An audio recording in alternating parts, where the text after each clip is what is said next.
আওয়ামী লীগ কি জিনিস এটা আপনি এখনো বুঝতে পারেন নাই। আওয়ামী লীগ মাটির নিচে পুঁতে ফেললো, সেইখান থেকে উঠে ওরা ঠিক আগের মধ্যে। কারণ সালাম আলাইকুম, কিছু কথা বলবো, কথাগুলো অনেকের হয়তো বিরুদ্ধে যাবে, একটু খারাপ লাগবে, খারাপ লাগলেও কিছু করার নাই, কথাগুলো জানার দরকার। একটা বিরাট ঘটনা প্রবাহের মধ্য দিয়ে বাংলাদেশটা একটা জায়গায় এসছে। ধরেই নেওয়া হয়েছিল যে শেখ হাসিনা যতদিন বেঁচে আছে ততদিন পর্যন্ত আর এই দেশে আর কোনো পরিবর্তন, এই স্বৈরাচারকে সরানোর, তারপরে কি হয় সেটা পরের, কিন্তু এর আগে কোনো কিছু ঘটার কোনো সম্ভাবনা আছে বলে কেউ মনে করেন নাই। আল্লাহ সর্বোত্তম পরিকল্পনাকারী, তিনি সেই পরিকল্পনা করে আমাদেরকে এই ফেরাউনের হাত থেকে, বিশাল এক শয়তানের হাত থেকে এই দেশের মানুষকে উদ্ধার করেছে। সেটা রক্ষা করার জন্য মিনিমাম যে প্রচেষ্টা, সেই প্রচেষ্টাটা আমি অন্তত দেখছি না।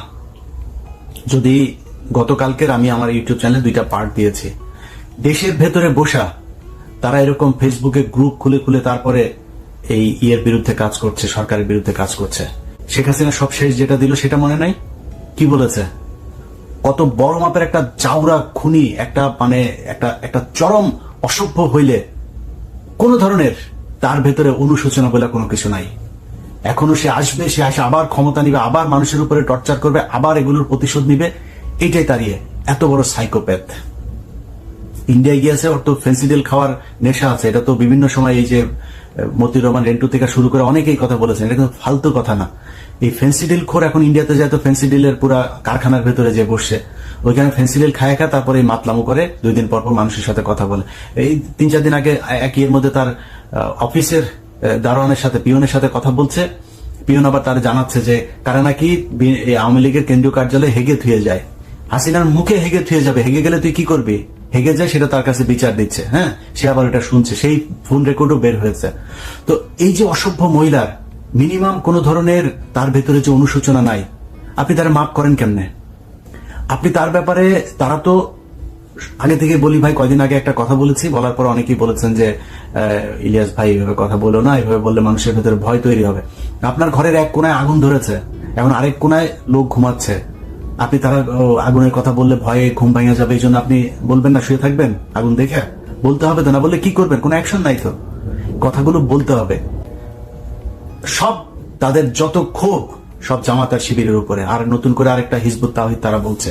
হিজবুত তাহরির তো আসলে হিজবুত তাহরির এইটার ব্যাপারে তারা যেভাবে মানুষের সামনে উত্থাপন করেছে সেটা পুরোটা একটা ভ্রান্ত একটা ইয়ে। হ্যাঁ, ভালো ভালো মানুষকে ধরে নিয়ে তারপর হিজবুত তাহরির বানানো হচ্ছে, বানায় সেটার একটা ডেফিনেশন তারা তৈরি করেছে, সেটাই আন্তর্জাতিক বিভিন্ন জায়গায় দিয়ে রেখেছে। যাই হোক, এই তাদের সব ক্ষোভ মূলত জামাত শিবিরের উপরে। অতএব এই গার্ডটা জামাত শিবিরকে হইতে হবে। বিভিন্ন জায়গায় কষ্ট পান, কিছু করার নাই। এই যে একটা পরিস্থিতি থেকে বের হইল না কয়দিন আগে, এই মাত্র কয়দিন আগে দেখলেন না, হাজার হাজার কোটি টাকার মালিক, বিলিয়ন ডলারের মালিক জেলখানায় বসে আছে, দেখছেন না? রাতারাতি এখন পর্যন্ত মানে কোনো হদিস মিলছে না যে কোথায় আছে তারা। যাদেরকে এতদিন রাস্তার আশপাশ দিয়ে যাওয়ার সময় মানুষজন মানে দেখলে সালাম না দিলে ধরে তাদের এই চেলা চামুন্ডা যারা আছে তারা ধরে থাপড়াইতো, তারা এখন ওই বিএনপির একদম 3rd ক্লাস যেসব নেতা কর্মী আছে তাদের পায়ে ধরে তারপরে বসে একটু নিজের সামলানোর জন্য চেষ্টা করছে। তো এই যে এটা আওয়ামী লীগের ক্ষেত্রে হলো না, তারপরে আসলে কি বিএনপির লোকজনের কোন ধরনের মিনিমাম কোন মানে শিক্ষা নিয়েছে কিনা? তারা কষ্ট পান, কিছু করার নাই। কিন্তু সত্য কথাটা বলি, চাঁদাবাজি হচ্ছে, ব্যাপক আকারে হচ্ছে চাঁদাবাজি, এবং প্রায় 100% ঘটনার সাথে এই বিএনপির লোকজন দায়ী। তো আপনাকে মাথায় রাখতে হবে যে বাংলাদেশের মানুষ যে একটা অভ্যুত্থান করলো, কেন, কিসের জন্য করলো? আওয়ামী লীগের লোকজন যে এইভাবে চাঁদাবাজি করেছে, মানুষের উপরে টর্চার করেছে, নির্যাতন করেছে, এই জন্য। আজকে আপনি ওই সেম কাজ করছেন, তো জনগণ কেন আপনার সাথে থাকবে? আর ভাই 5 বছর পরে এটার জন্য অন্তত যে দল থেকে হোক, যে সাধারণ মানুষের থেকে হোক, একটা প্রতিরোধ কমিটি তৈরি করা উচিত, যে বিএনপির যে যাবে চাঁদাবাজি করতে, সে আওয়ামী লীগের হোক না হোক, বিএনপির কারো নাম ভাঙায় হোক আর না হোক, যে যাবে তারা ধরে পিটাইতে হবে। এই কমিটি যদি গঠন না হয় তাহলে সামনে ভয়ঙ্কর অবস্থা বিরাজ করছে। আপনি আজকে মানুষ যখন কিনা বিএনপির দিক থেকে মুখ ফিরায় নেবে, তখন কি হবে? আলটিমেটলি বড় দল আরেকটা আওয়ামী লীগ আছে, তাদের দিকে আবার ওকে ঠিক আছে ওরাই আসুক, দেখা যাক কি হয়। মানুষ তো আস্তে আস্তে ভুলে যাবে। তো দেখা যাক কি হয়, সময় কি হবে, আওয়ামী লীগ আবার আসবে। আসার পরে আওয়ামী লীগ যদি এবার আসে, তাহলে আপনি বুঝতে পারছেন যে দেশের অবস্থাটা কি হবে। ওদের যত ক্ষোভ, এই 5 তারিখের আগেও শেখ হাসিনার বক্তব্যগুলোর কথা মনে আছে আপনার? সব ক্ষোভ হচ্ছে জামাত এবং শিবির। সো এই সেফট গার্ডটা জামাত শিবিরকে হইতে হবে, সেই দায়িত্বটা আপনাদেরকে পালন করতে হবে। প্রয়োজনে প্রতিটা এলাকায় আলাদা আলাদা গ্রুপ তৈরি করেন, কমিটি তৈরি করেন, এলাকায় যত ধরনের চাঁদাবাজি আছে এই চাঁদাবাজি এখানে যারা আসবে তাদেরকে ধরে জনগণ নিয়ে তারপরে পেটাইতে হবে, সে যেই দলই করুক। বিএনপি যদি বলে বিএনপি করে না সমস্যা নাই তো, ওরে পেটাইলে বিএনপি বলবে না তো। এবং আমি যতটুকু আমার যতটুকু জানাশোনা আছে, তারেক রহমান এরকম ঘটনা শোনার সাথে সাথে সে অ্যাকশন নিয়েছে। অতএব তারেক রহমান এটাকে সাপোর্ট করে না। সামনে যদি আপনি বিএনপির কোন চাঁদাবাজকে ধরে যদি পেটান, তারেক রহমান সেটাকে সমর্থন করবে। সো আমি মনে করি যারা বিএনপির নাম ভাঙায় তারপরে এই চাঁদাবাজিগুলো করছে, সেই জায়গাগুলো ঠিক করা দরকার। হাজার হাজার কোটি কোটি টাকা যারা এই করেছে, ইনকাম করেছে, মিনিমাম একদম মিনিমাম লেভেলের যদি নাকি একটা মানে শিক্ষাও যদি এটার থেকে নিত, তাহলে অন্তত চিন্তা করতে যে এত টাকা পয়সা কামাই কি করবো। আরে ভাই, দামি দামি গাড়ি ফেলায় চলে গিয়েছে, টাকা বস্তা এগুলো ঘরের মধ্যে ফেলে চলে গিয়েছে, রাখতে পারেন। এত টাকা করবেনটা কি, মানে লাভ কি আমার এটা বুঝান। ধরেন আমার যদি নাকি এখন নিউ ইয়র্কে 3টা বাড়ি থাকে, খুব স্বাভাবিকভাবে কোশ্চেন উঠবে যে ওর এত বাড়ি কোথেকে আসলো। আমার বাড়ি নাই, আমি ভাড়া থাকি, আমি একদম পুরো আমাকে যেভাবে কোশ্চেন করবে আমি সেভাবে তার সাথে আমার ব্যাপারে হিসাব দেবো। তো আমার যদি নাকি সর্বোচ্চ হইতে পারে তাহলে একটা বাড়ি হইতে পারে, সর্বোচ্চ যদি হইতে পারে ব্যাংকে হয়তো 10 লাখ টাকা থাকতে পারে, মানে বাংলাদেশি টাকা $10,000 থাকতে পারে হয়তো। তো এর বেশি যখন আমার অ্যাকাউন্টে যখন 100-200 কোটি টাকা থাকবে, তখনই তো এটা অস্বাভাবিক, ওইটাই তো আমার জন্য অসম্মানজনক। আবার সবাই বুঝবে যে ও চোর। এই যে এখন যারা চোর হিসাবে যাদের নাম আসছে, এই চোরেদের লজ্জা লাগে না? অতএব এটা থেকে একটু শিক্ষা নেওয়া দরকার। মানুষের টাকার দরকার আছে ভাই, কিন্তু এইভাবে না তো। আওয়ামী লীগ যেভাবে করেছে, আপনি যদি সেই একই কাজটাই করেন, তাহলে আপনার কাছে মানুষ আপনাকে কেন ভালোবাসবে, আপনাকে কেন সারা জীবন মানুষ ক্ষমতায় রাখবে? একটু শিক্ষা নেওয়া দরকার এই দেশের মানুষকে। আর এই যে ঘটনাগুলো ঘটছে না, এই ঘটনার পেছনে আমি মনে করি সবকিছুর জন্য সেনাবাহিনী দায়ী। সেনাবাহিনীর গোয়েন্দা সংস্থা আমি জানি না কি করে, এর মাঝখানে অনেকগুলো গোয়েন্দা ব্যর্থতার ঘটনা ঘটেছে। এবং সামনে আপনারা ভালো করলেও এই দেশের ভালো, খারাপ করলে এই দেশের ক্ষতি হবে। আপনাদের হাতে এই দেশটা। অতএব আপনি যিনি মেজর জেনারেল আছেন, যিনি কর্নেল আছেন, যিনি লেফটেন্যান্ট জেনারেল আছেন, ব্রিগেডিয়ার জেনারেল আছেন, আপনাদের কাছে অনুরোধ, এই দেশের মানুষ গেল 15 বছরে আপনাদেরকে দেখলে থুতু দিত। 4 তারিখের আগ পর্যন্ত আপনাদেরকে দেখলে ভুয়া ভুয়া বলে তারপরে মানুষ স্লোগান দিয়েছে। এটা আপনাদের কর্মের ফসল। সামনে এমন কোন স্বপ্ন দেখেন না, এমন কোন কাজ করেন না যেটার কারণে আবার ফের সেনাবাহিনীর গায়ে মানুষ থুতু দেয়। একটা সুযোগ পেয়েছেন, আপনাদেরকে কিন্তু মানুষ ক্ষমা করে দিয়েছে। এবং ওয়াকার এ পর্যন্ত যা যা করেছে তার জন্য মানুষ তার উপরে যে খুব ক্ষিপ্ত তা না, সে তাকে শেখ হাসিনা সেনাপ্রধান বানিয়েছে। আওয়ামী লীগ কি জিনিস এটা আপনি এখনো বুঝতে পারেন নাই। আওয়ামী লীগ মাটির নিচে পুঁতে ফেললো, সেইখান থেকে উঠে ওরা ঠিক আগের মধ্যে। কারণ সালাম আলাইকুম, কিছু কথা বলবো, কথাগুলো অনেকের হয়তো বিরুদ্ধে যাবে, একটু খারাপ লাগবে, খারাপ লাগলেও কিছু করার নাই, কথাগুলো জানার দরকার।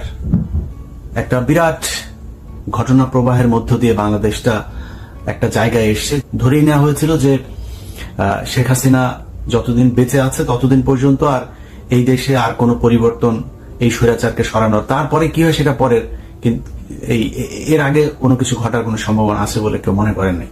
আল্লাহ সর্বোত্তম পরিকল্পনাকারী, তিনি সেই পরিকল্পনা করে আমাদেরকে এই ফেরাউনের হাত থেকে, বিশাল এক শয়তানের হাত থেকে এই দেশের মানুষকে উদ্ধার করেছে।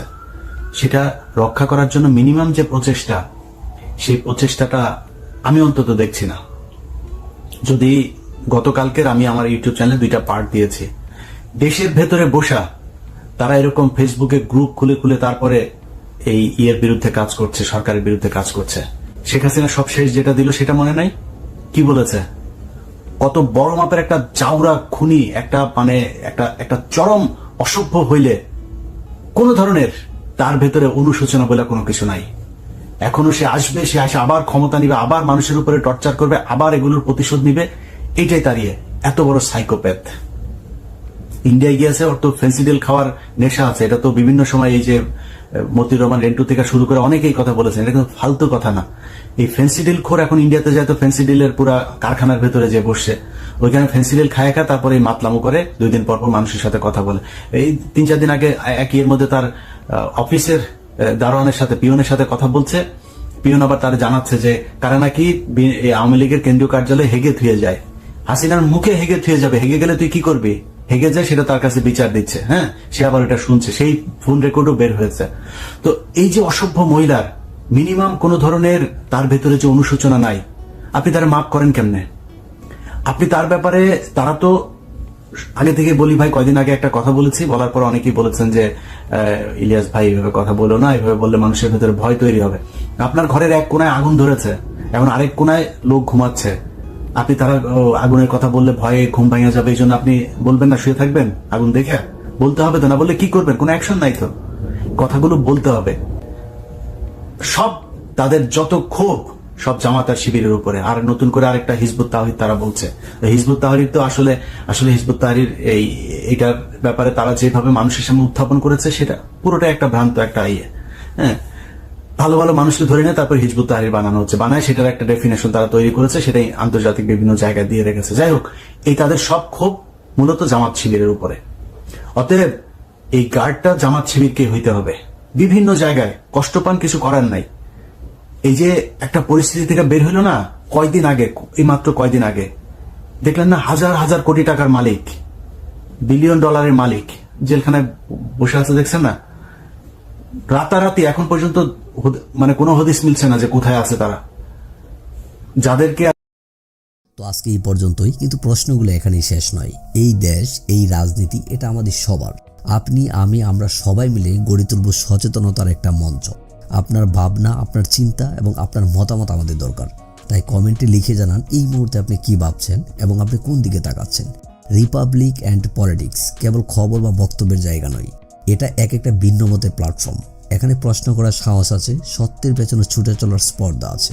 চ্যানেলটি ভালো লাগলে অবশ্যই সাবস্ক্রাইব করে পাশে থাকুন, কারণ একটা ক্লিকেই হতে পারে হাজারো অন্ধকার ভেদ করে আলো খোঁজা শুরু। ফিরছি পরের পর্বে আরও খোলামেলা বিশ্লেষণ নিয়ে। সে পর্যন্ত সবাই ভালো থাকুন, সুস্থ থাকুন। আল্লাহ হাফেজ।